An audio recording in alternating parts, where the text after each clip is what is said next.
قلوبهم وعلى سمعهم وعلى ابصارهم غشاوة ولهم عذاب عظیم. بات ختم. منافقوں کے بارے میں بڑی تفصیل سے بات، بڑی گہری مثالیں، لمبی چوڑی بات. یعنی ایک کیٹیگری بہت ہی آسان، یہ کچھ الفاظ ہیں، اس میں ساری بات سمجھ میں آ جائے گی. کافروں کے بارے میں تھوڑے سے الفاظ، ساری بات سمجھ میں آ جائے گی.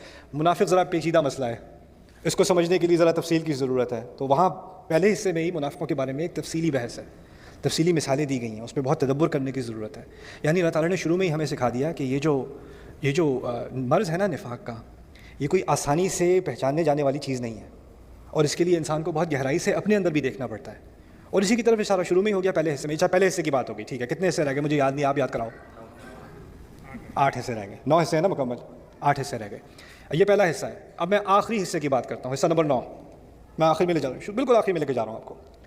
آخر میں ہے آمن الرسول بما انزل الیہ من ربہ والمؤمنون کل آمن باللہ وملائکتہ وکتبہ ورسلہ لا نفرق بین احد من رسلہ. بڑی پیاری دعا ہے قرآن میں سورۃ البقرہ کے آخر میں. وہاں پر پہلے بات ہو رہی ہے جو لوگ ایمان لائے، جیسے شروع میں ہے. پھر اس دعا میں ہے ہم پر ایسا بوجھ نہ ڈالنا جو ہم سے پہلے والے لوگوں پر ڈالا گیا تھا، وہ اٹھا نہ سکے. وہ اٹھانے کے بجائے وہ منافق بن گئے. تو وہاں بات دوبارہ کس کی ہو رہی ہے؟ نفاق کی بات ہو رہی ہے. پھر آخر میں اس دعا میں کیا ہے؟ فانصرنا علی القوم الکافرین. یعنی جن تین گروہوں کی بات شروع میں ہو رہی تھی نا، ان سے متعلق ایک کمپریہنسو دعا ہے، ایک اجمالی دعا، وہ بالکل سورت کے آخر میں ہے. یہ ہے پہلا حصہ اور 9واں حصہ. یہ شروع اور آخر ہے سورت کا، ٹھیک ہے. دوسرا حصہ ہے سورت کا، اس میں اللہ تعالیٰ نے بات کی ہے ہم سے آدم علیہ السلام کے قصے کی. آدم علیہ السلام کا قصہ قرآن میں 7 دفعہ اس کا ذکر ہے مختلف مقامات پر، اور ہر دفعہ اس میں سے کوئی ایک نئی تفصیل اللہ تعالیٰ سامنے لاتے ہیں. ہر دفعہ ایک بات نہیں ہوئی. سورۃ الاعراف میں جو قصہ آپ کو آدم علیہ السلام کا ملے گا، اس میں اور سورۃ البقرہ کے میں جو ذکر ہے جن آیات کا، ان میں بہت فرق ہے.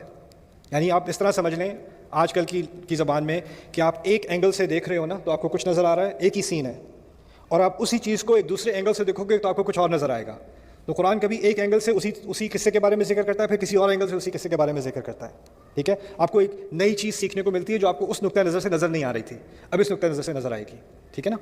تو پھر سورۃ البقرہ میں یہ جو دوسرا حصہ ہے آدم علیہ السلام کا قصہ آسان ہے. یعنی یاد رکھنا کہ پہلا حصہ 3 گروہ، دوسرا حصہ آدم علیہ السلام. اب آدم علیہ السلام کا قصہ جو ہے، اس میں خاص اللہ تعالیٰ نے 2-3 چیزوں کا ذکر کیا یہاں پر. ایک تو آدم علیہ السلام کے علم کا ذکر کیا ہے، اس کے بعد جنت کا ذکر کیا ہے، پھر جنت سے نکالے جانے کا ذکر کیا ہے. فَأَزَلَّهُمَا الشَّيْطَانُ عَنْهَا فَأَخْرَجَهُمَا مِمَّا كَانَا فِيهِ، کہ شیطان نے ان دونوں کو پھسلوا دیا. شیطان کا ذکر ہوا ہے. اور بھی بہت ساری باتیں ہیں، لیکن میں اب تھوڑی تھوڑی کر کے آپ کے سامنے رکھوں گا. تو یہ 2-3 چیزیں، علم کے بارے میں بات ہو رہی ہے، پھر لالچ دی شیطان نے اور لالچ کے ذریعے سے نکلوا دیا جنت سے، اس کے بارے میں بات ہو رہی ہے. ٹھیک ہے نا. اب یہ ہے کون سا حصہ؟ دوسرا آدم علیہ السلام کا قصہ. اب میں آپ کو دوبارہ آخر میں لے کے جاتا ہوں.